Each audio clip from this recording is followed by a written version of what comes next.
이 5글자 역사적 예수라고 말하는 것, 역사적 예수라고 말하는 것이 과연 신앙적으로 적절한가라는 문제인데, C.S. 루이스는 그 모든 시도가 즉 예수님이 성경에 나타난 모습이 아니라 실제로 역사 속에서 어떠한 분인가라는 걸 찾아보는 연구, 그걸 통해서 예수님이 어떤 분인지를 알고 이것이 참 실상이다, 종교적으로 라고 말하는 성경의 기록은 예수님의 실제 모습이 아닐 것이다 라고 말하면서 이렇게 주장하는 내용들이 실제 얼마나 마귀 입장에서는, 악한 영의 입장에서는 도움이 되는 것인가, 또 그것을 조장할 만한 것인가를 보여주는 글입니다. 그 내용 몇 가지를 살피도록 하죠. 교재 132쪽에 가게 되면 여자와 역겨운 가족들을 통해 환자는 날마다 더 많은 그리스도인을 만나고 있다. 아주 지적인 그리스도인을 만나고 있지. 그러니까 이 신앙의 이유를 정확히 잘 알고, 여기 지적인 것이라는 것은 성경의 지식이 풍요로워서 또 신실한 신자이므로 이들의 삶에서 영성을 제거하는 일은 거의 불가능하다고 봐야 한다, 이렇게 되어 있어요. 자, 그러면 이들이 해나가는 신앙적, 경건적 열심을 이들에게서 뺏을 수 없다면 부패시키자, 이렇게 이 제안을 합니다. 부패시킨다. 어떤 면에서 부패시킨다는 건가? 영성을 잘 이루고 경건의 훈련을 또 연습을 성실히 해가는 사람을 어떻게 부패시켜요? 오히려 그것은 부패를 시킬 수 없는 방어가 이게 잘 되고 있기 때문에 어려운 일인데 어떻게 부패시킨다는 말을 하는 건가? 이제 그 얘기가 우리에게 궁금증이 생기죠. 그 다음 따라 보면 연병장 훈련 때 빛의 천사로 변신 연습을 여러 번 했었겠지. 이 연병장 훈련인 것은 사탄의 훈련이에요. 그러니까 사탄이 훈련받는 이제 병사로 나가기 위해서 사탄도 훈련시킬 거 아니겠어요? 그걸 이제 빗대는 겁니다. 네가 이제 악한 영을 훈련시켜서 이 그리스도 믿는 자를 대적하게 하고 세상을 타락시킬 때 필요한 전략과 방법과 기술을 다 익히는데, 그때 한 가지 배운 것 중에 하나가 빛의 천사, 광명한 천사의 모습으로 자신을 쫙 변신시켜서 사람을 속이는 것, 그것을 연습을 여러 번 했지 않냐. 이제 원수의 눈앞에서 네가 이제 그것을 해볼 때가 됐다. 세상과 육신이라는 방법으로 우리가 저 환자를 타락시키려고 했을 때는, 또는 그리스도인들을 타락시키려고 했을 때는 실패했지만 우리에게 제3의 힘이 남아있다. 방법이 또 하나가 있어. 그게 이제 광명한 천사의 방법이에요. 이 세 번째 종류의 성공이야말로 무엇보다 영광스러운 것이다. 흔해 빠진 폭군이나 남봉꾼보다는 타락한 성인이나 바리새인, 종교재판관, 마술사 따위가 지옥에서 훨씬 놀리고 조롱하게 좋다고. 이게 무슨 말이겠어요? 타락한 성인, 바리새인, 종교재판관, 성인이나 바리새나 종교재판관과 마술사는요, 다 어떠냐면 어떻겠어요? 경건한 사람, 종교적으로 경건한 사람이에요. 따라서 여기서 말한 것처럼 지적이고 영성을 갖추고 있다, 이렇게 볼 만한 사람들인데 실제는 부패한 자인 것이죠. 그래서 이들의 종교적인 경건의 모습은 광명한 빛의 모습으로 보이지만 실제는 부패하여 광명한 천사로 보이는 악한 뒤틀린 자일 뿐인 거죠. 그런 모습을 이제 생각하게 하는 겁니다. 우리가 이런 식으로만 저들을 부패시키면, 즉 광명한 천사의 모습을 지닌 바리새적인 태도로만 저들을 이끌어갈 수 있다면, 한편으로 종교적인 열심과 지식을 쌓아가는 일이야 우리가 어떻게 손을 못 본다 할지라도 사실은 내 것으로, 우리 것으로 만들 수가 있는 거야. 그게 바로 부패시키는 거지. 율법주의나 종교적 의식주의, 또 그 가운데 대리와 감춰져 있는 윤리적인 타락상 이런 요것들을 조장시키는 방법을 이제 일깨워주는 겁니다. 근데 이제 어떤 식으로 그러면 현재 이 환자 웜우드가 지금 공격해야 될 대상의 형편을 볼까 했더니 이렇게 얘기합니다. 133쪽 맨 윗줄에 네 환자가 만난 그 경건한 그리스도인들에 대한 새로운 친구들을 둘러보니까 이들을 어떻게 그렇게 무너뜨릴까 싶었더니 최선의 공격 지점이 스크루테이프 보기에는 신앙과 정치 사이의 경계선이다. 애매한 거죠. 신앙활동과 정치활동 사이에 요걸 혼잡게 하는 것이 한 가지 방법이겠다. 이렇게 포인트를 잡습니다. 왜냐하면 새로운 친구들 가운데 종교의 사회적 의미에 아주 열렬한 관심을 갖고 있는 자들이 몇몇 있더구나. 종교가 도대체 이 세상에 어떤 의미가 있는 거냐? 무엇을 위해 유익한 것이냐? 우리 개인이 영혼의 구원받는다는 것보다 사회적으로 어떤 가치를 해야 될 거 아니냐? 라는 일들에 관심을 갖고 있는 자들이 있는 걸 딱 포착했어요. 사실 그 자체만 본다면 나쁜 일을 하겠지만 전화위복이 될 수도 있지. 이게 무슨 말이냐면 사회적 의미에서 종교적 의미가 뭐냐? 기독교인으로서 대사회적으로 어떤 일을 해야 되지? 이런 식의 관심이 어쨌건 복음을 전파하거나 복음의 가치를 확장시킨다면 사탄 입장에서는 나쁜 일인 거죠. 그 자체로 보면. 그런데 오히려 그러한 관심을 방향을 슬쩍 비틀어 보이면 우리에게 유리하게 될 수도 있다. 자, 어떻게 사회적 관심을 갖는 일을 비틀어 버릴까요? 정치적인 기독교 작가 가운데 기독교는 아주 초창기부터 창시자의 교리에서 벗어나 잘못된 길로 들어섰다고 믿는 일이 상당수 있다는 건 알겠지. 바로 이 생각을 이용해서 후대의 가필과 왜곡을 걷어내면 전체 기독교 전통과 대중의 역사적 예술을 발견할 수 있다는 개념을 한 번 더 조장할 수 있다. 이제 이게 본론으로 들어오는데요. 기독교는 아주 초창기부터 창시자의 교리에서 벗어나 아주 잘못된 길로 들어섰다. 이렇게 이제 기독교 작가라는 건 소설 작가가 아니에요. 이제 정치적 사회와의 신앙생활, 기독교라는 종교와 사회와의 관계성 안에서 종교가 사회적인 영향을 입어 왜곡되고 있다, 변질됐다. 그러므로 우리는 순수한 기독교를 찾아내야 한다. 이런 생각을 갖게끔 해라는 거죠. 그 생각 갖는 사람들이 애초부터 아주 있었다는 거예요. 처음부터. 이 사람들은 무슨 생각하냐면 우리가 보는 성경의 기독교는 원래 기독교가 아니야. 이 성경을 만들 때 이미 사회적으로 또 사회적 의미에서 사회적 영향을 입어서 성경이 그게 된 거지. 예컨대 하나님을 아버지라고 불러 어머니랑 안 부르지. 이거 가부장적인 사회제도와 문화가 성경에 스며들어 쓴 거지. 원래 하나님은 아버지만이 아니라고 어머니이기도 돼. 왜 여성 차별적인 언어를 쓰나? 뭐 이런 식의 표현도 시작해서.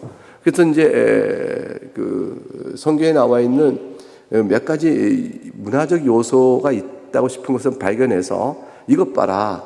이거는 이제 바로 성경이 그 당시 유대 문화적이고 고대 문화적인 걸 반영됐을 뿐 이건 보편적인 가치가 아니야. 그런 것들은 다 제해버려야지. 이런 식의 의식을 갖고 성경을 보게끔 유인하라는 거죠. 그럼 참된 예수님은 뭘 가르치셨을까? 이제 이런 얘기. 그런 궁금증을 갖고 성경은 일단 가필됐거나 왜곡됐다. 이것을 꾸며내는 의도자들에 의해서 그게 다 이제 정치 사회적 영향을 입어서.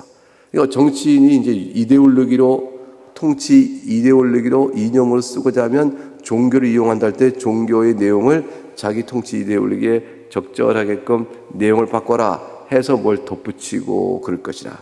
그런 식으로 그 당시에 지배계층이 자기 의식을 그게 이제 남자 중심이건 또는 뭐 가부장적 제도건 또는 종교적 교권주의자건 뭐 이런 것들이 왜곡됐을 것이다.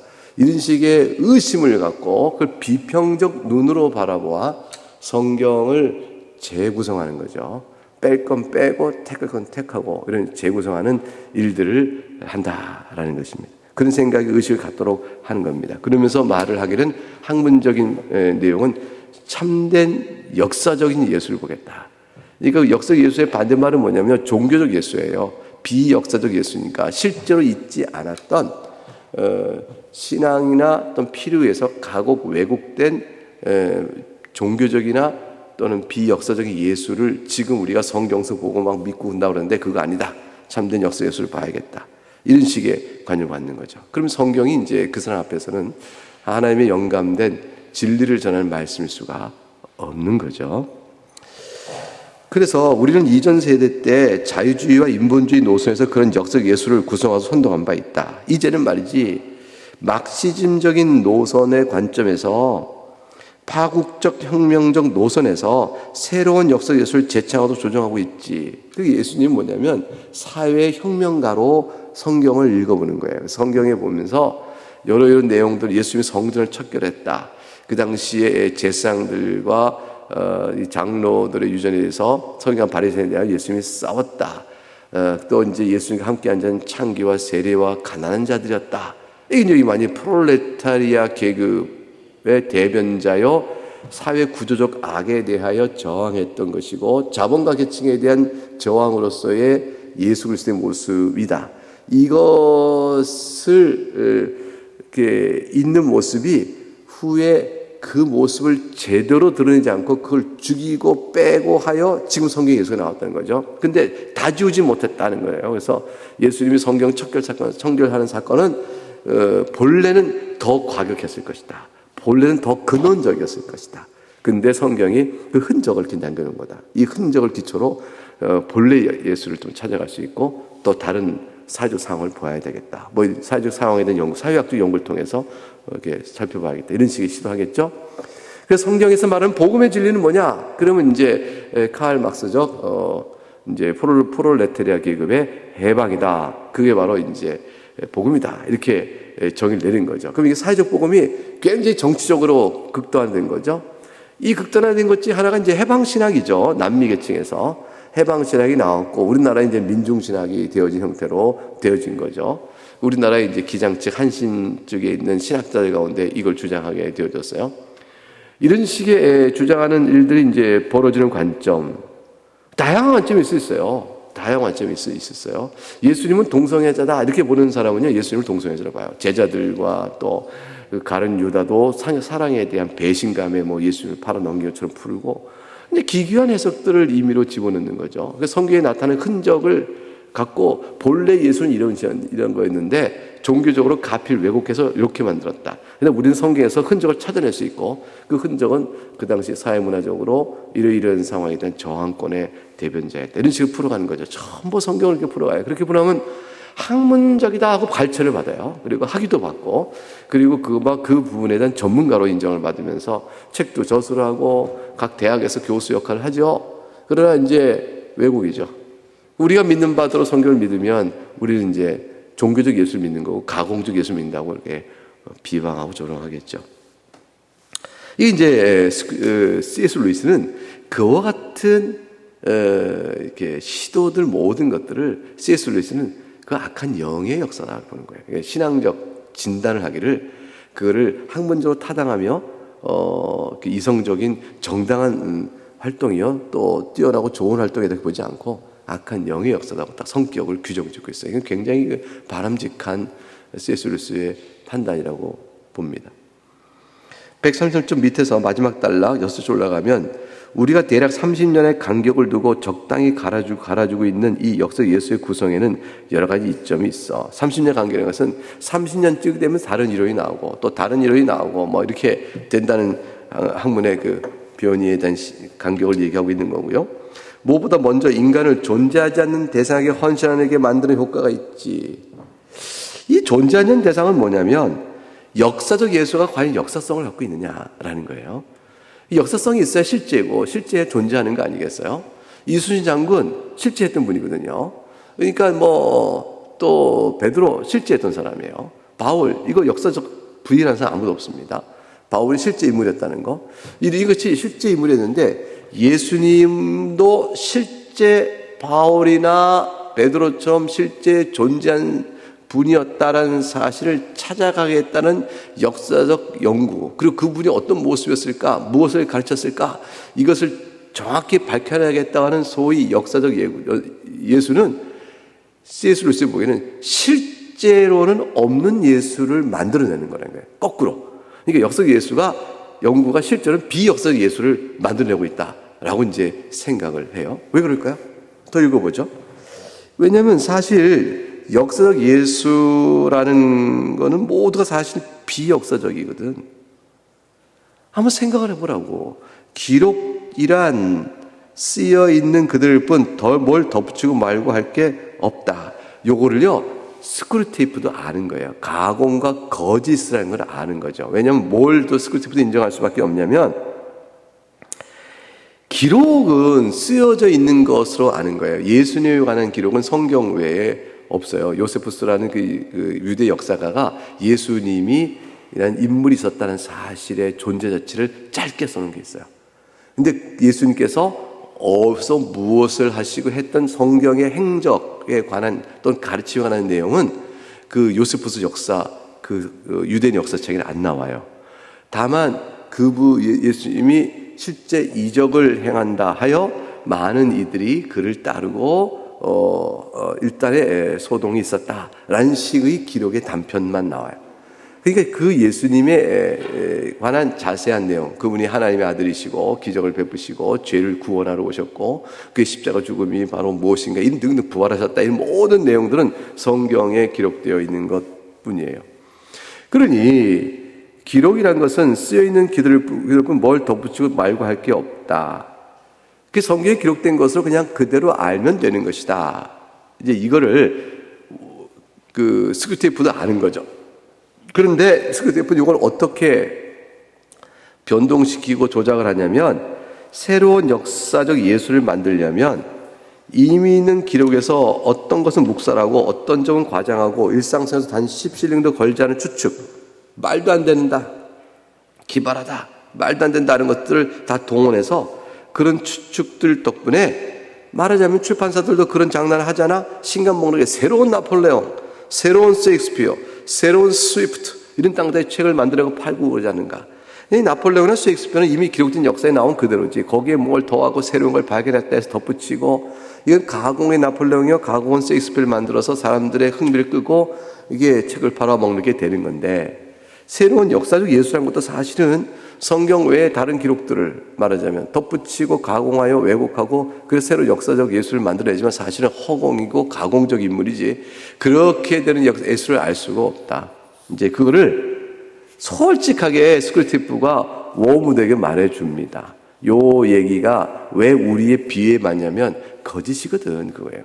그러니까 사탄의 마음에 가장 기쁜 것은 진리가 아니라 거짓이니까 거짓으로 진리를 통제하거나 비틀 수 있다면 너무너무 좋은 거니까요. 스크루테이프가 좀 워무드에게 이러이런 방법이 왜 효과적이고 필요한가를 가르치고 있는 겁니다.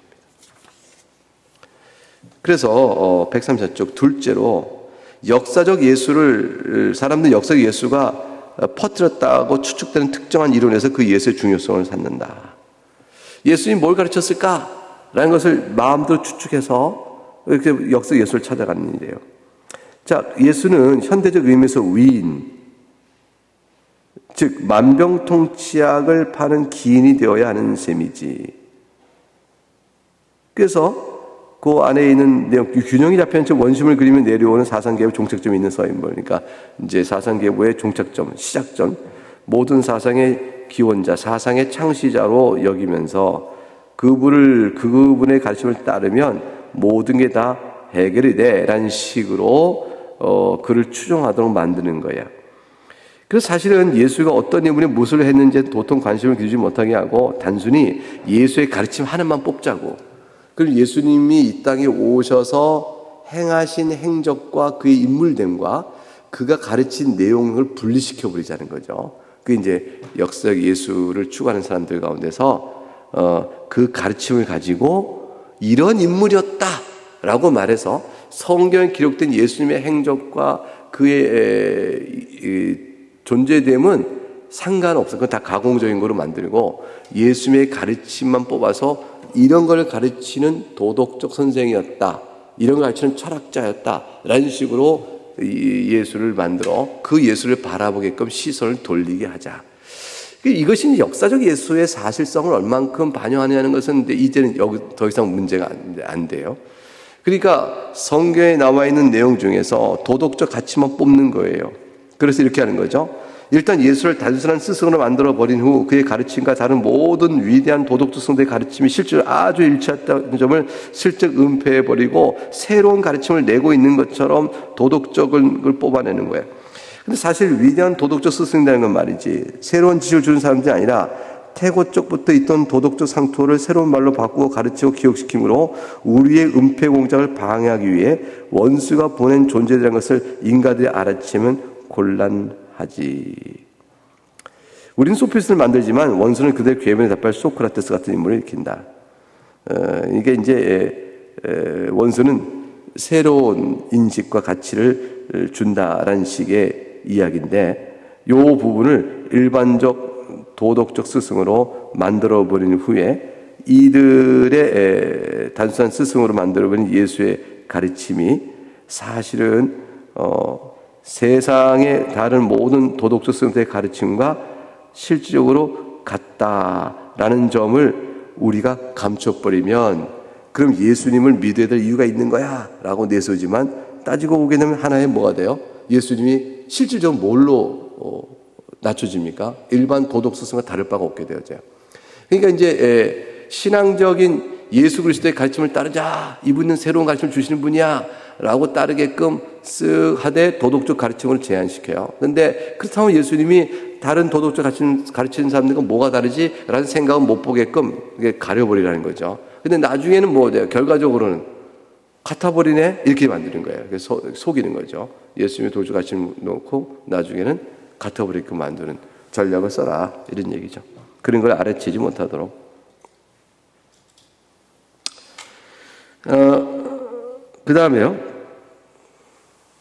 우리의 세 번째 목표는 이러한 역사 예수를 구성함으로써 헌신의 삶을 무너뜨리는 것이다.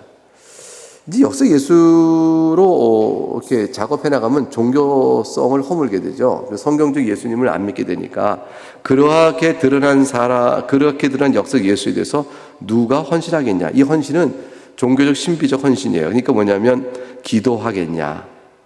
성례 가운데서 은혜를 구하고 나가겠느냐? 그렇게 생각을 하겠냐는 거예요.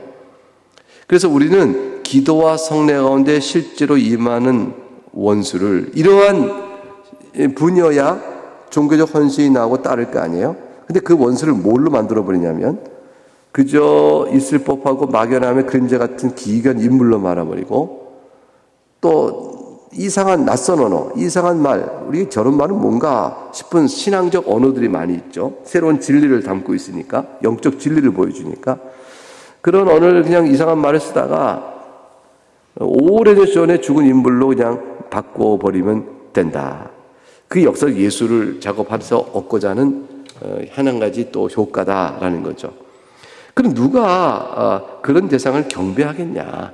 인간이란 한차례 것들도 이러한 오래전에 죽은 그런 인물들을 경배하는 것은 없지. 그러니까 너는 이렇게 함으로써 피조물의 찬양을 받을 창조주로서의 원수의 개념을 없애버리고 단순히 그 당시의 일개 도당, 예수를 따랐던 종교 소수의 무리들에게 갈차를 받았던 지도자, 이단이죠. 이단적 한 종파적 지도자 정도로 취급하고 그리고 후대 분별된 역사가의 인정을 받게 된 나중에 후대 역사가가 이 사람은 시대에 괜찮았던 사람이라는 식의 평가를 받는 그저 뛰어난 인물 정도, 그 정도로 그 존재를 낮춰버려라. 그러면은 누가 그런 자에게 헌신하겠냐? 자기 영혼을 맡기고 또 믿고 따르고 예배하고 경배하고 하겠냐? 그러지 못하니까 그거를 없애라. 이제 그 악한 영의 목표가 아주 뚜렷해진 거죠. 역사 예수라는 가공적 인물을 만들어 놓고 한낱 도덕적 위대한 스승자처럼 그러나 누구에게도 없는 특별한 도덕적 스승자처럼 만들고, 이게 두 번째였고, 첫 번째 가공 인물을 만들어라.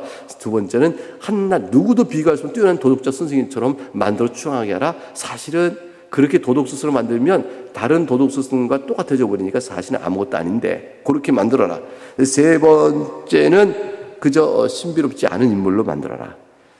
그냥 인물에 불과한 오래전에 죽은 기괴한 언어를 쓰다가 종파들 안에서만 추앙받는 인물. 근데 역사가 후대에 뛰어난 인물이었다 이런 평가를 받는 정도의 인물로 만들어라. 이게 세 번째죠.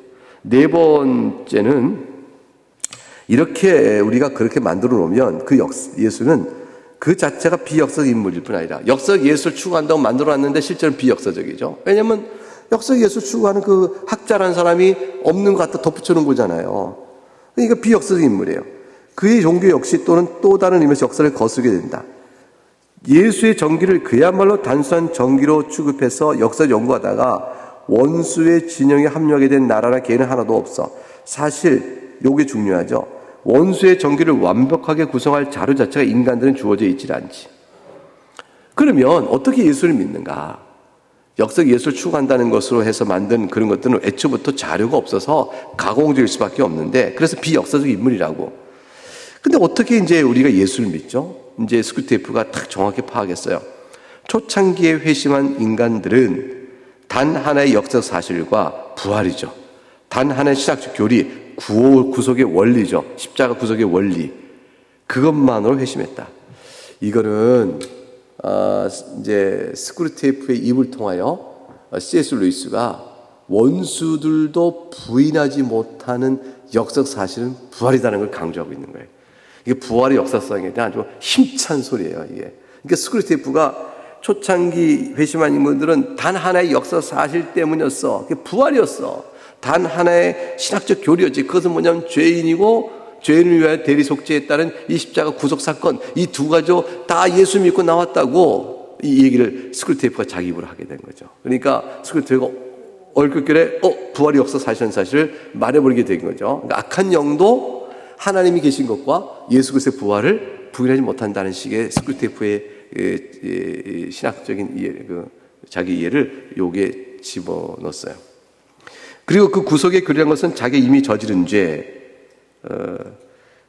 이제 뭐냐면 죄를 자각하는 사람들에게 영향을 주었지. 이제 하이픈 그 안에 있는 내용은 그냥 어떤 위인이 밭이 새 것이냐 그것을 포장이 제시한 율법을 어긴 죄가 아니라 자기 어려서부터 어머니와 유혹에게 배웠던 평범 오래된 보편적 도덕률을 어긴 죄. 이게 뭐냐면 십계명 같은 것, 보편적인 도덕률 이미 구약에서 다 있었던 것, 이런 것들을 어긴 죄에 대한 고백을 통하고 그걸 자각하는 사람은 에게 이제 구속 사건의 은혜가 미쳐졌던 거지. 그걸 보게 됐어. 그래서 예수를 믿게 된 거야. 복음서는 나중에 생긴 것으로 사람들을 그리스도를 만들기 위해서가 아니라 이미 그리스도인 사람을 양육해 쓰여진 거야. 이렇게 이제 스크루테이프가 자기 마음대로 진단합니다. 그러니까 자 그렇다고 볼 때 역사적 예수가 어떤 특정 지점에서는 우리에게 위험해 보일 수 있지만 이런 것들 다 생각하다 보면 어떠냐? 장려할 만하지 않냐? 이런 얘기죠. 우리가 왜 그럴까요? 성경에서 나온 예수님을 바르게 믿도록 하는 일에 다 회방거리니까. 여러분 이 역사 예수를 연구한다는 것이 지금 세계 신약 학계에 지배적인 자유주의적이라고 비평학적이라고 말하는 사람들의 학문의 방법이에요. 그러니까 역사적 예수를 추구하는 사람들이 예수 세미나라는 걸 해요. 예수 세미나는 세미나라고 전 세계 그 공부하는 학자들이 모이는데 규모가 상당하죠. 그 사람은 맨 이 연구하고 발표하고 그래요. 이거 오래된 것입니다. 우리가 알받는 알버트 슈바이처 있죠. 아프리카에 간 성자, 이제 의사인데 거기서 자기가 아프리카 가난한 이 사람들 병자 치료해줬던 뛰어난 사람으로 어릴 때 우리가 위인전을 읽었던 슈바이처도 이 연구한 사람이에요. 독일계의 신학계에 영향을 입어서 슈바이처 의사이자 또한 신학자 역할을 했는데 역사적 예수에 관한 연구의 책을 하나 썼어요. 다 이런 식의 접근 방법으로. 그러니까 인문주의적, 인본주의적 또는 그 도덕성이나 다른 사람을 사랑하는 이런 어떤 많은 헌신을 하는 좋은 귀감에 있는 사람이요 생명의 경외, 외경심, 그래서 벌레 하나도 죽이지 않았다는 슈바이처에 대한 위인전을 읽었던 어릴 때 봤던 게 다 생생한데요. 그런 것들의 인물이지만 당대에 그분이 이제 도덕적 무만장 아니에요. 결코 관계에 있는 사람들 얘기 들으면 다 우리가 똑같은 일인데 그 훌륭하게 살았잖아요. 그렇게 보게 되면 어쨌건. 근데 그분은 예수님에 관해서는 신앙을 우리와 같이 안 믿었어요. 이게 역사 예수의 탐구 이런 식의 연구를 했던 분입니다. 그러니까 도덕 선생을 본받아 자기도 도덕으로 살았다 이렇게 볼 수가 있겠죠. 그분은 뭐 이런 식의 책은 뭐 즐비해요. 기독교와 정치의 전반적 연관성에 관해서는 우리 입장은 좀 미묘해지지. 기독교와 정치 3위까지 흘러가는 거야. 분명히 원치 않는 바다. 기독교 정치 3위까지 흘러가서 기독교적 사상과 가치가 정말로 정치 영역까지 다 미치게 되면 그야말로 정의로운 사회가 세워지게 되니까 그 점은 정말 큰이고 말고 악한 영이 절대로 원치 않는 거죠. 그러니까 이제 지금 어제 특강에서 이제 그 소위 유대 그리스도적 교회적인 신앙적 가치가 일반 보편 사회 안에 근대 사회 규범을 만들어가는데 다 기초를 놨어요. 그러니까 모든 헌법적 질서를 놓고 인권적 기초를 놓고 할 때 그렇게 되어 있었는데 그 안에서 유지되었던 신앙적 가치와 일반 보편 사회의 일치되는 규범들이 있어요. 우리나라 헌법에도요, 다 기독교 정신이 말하자면 가치가 그렇게 들어가 있어요. 이게 다 배워왔기 때문에. 그런데 그거를 싹부터 뿌리 뽑아야 일반 생활 속에 무의식적으로 일정하게 작용됐던 것을 왜곡하고 할 수 있다 싶어서 소위 무슨 뭐 동성애건 또는 막시즘이건 이데올로기 통치 개념을 아이들에게 교과서에 넣어서 이렇게 가르치잖아요. 이렇게 조금씩 인간관도 가르치고 종교는 해악이다. 그러면 그것도 이미 어릴 때 교과서에 다 넣는 거죠. 험한 걸 쫓는 자들이요, 기득권 계층에 자기 이익을 만든 이렇게 좀 그런 줄 알게 되는 거 아니겠어요? 이제 그런 식으로 작동하는 것이 기독교의 가치의 보편적 삶에 대한 침투 또는 기반을 뿌리째 뽑고 자기들의 가치로 심는 것이다 이렇게 볼 수 있는 것이고, 그리고 어제 강사님이 헤게모니 싸움이다, 그람스의 헤게모니적 싸움의 개념으로 설명을 했어요. 뭐 그게 전략적인 거죠. 근데 이제 사탄도 대응하는 방법이 이제 그렇게 될 거예요. 근데 사실은 말이죠, 기독교적이기 때문에 그렇게 따르진 않았어요. 왜냐하면 이제 미국의 헌법이나 이걸 만들 때 그분들은 기독교 정신 갖고 한 게 아니라, 이게 참 이상한데, 이미 보편 일반인들이 기독교와 상관없이 자기 보편 윤리와 정서에 따라 어떤 걸 해놓으면 결과적으로 기독교 가치에 잘 어긋나지 않게끔 하나님이 장치해 놓으셨어요. 그게 타락한 이후에도 모든 사람들 마음속에 최소한의 윤리의식과 양심의 기초를 조금씩 하나님이 다 남겨두셨어요. 그게 작동하여 그걸 만들어내는데, 그게 만들어내면 기독교 가치에 크게 어긋나지 않도록 하나님이 이렇게 해놓으신 손길들이 있어요. 근데 이거를 이제 뒤집는 거죠. 그래서 우리가 본성상 불편하고 어긋나고 아닌데 이런 것들을 인위적으로 집어넣는, 교육을 통해 집어넣는 세뇌적 효과를 문화적으로 만들겠다, 이제 그런 일들을 시도하는 거죠. 근데 좀 스쿨테이프는 그런 위험성을 잘 알고 있습니다. 그래서 우리가 바라는 바는 이제 이 결론이에요. 정말 간절히 바라는 바는 말이지, 인간들이 기독교를 수단으로 취급하면 돼. 기독교 자체의 교훈을 목적으로 삼지 않고 그걸 수단으로 취급한다. 수단이란 뭐냐면, 목적은 누가 설정하면 인간이 설정하는 거예요. 내가 이렇게 하기 위해서 기독교를 이용하는 수단으로 쓰면 돼, 이렇게끔 설정해라.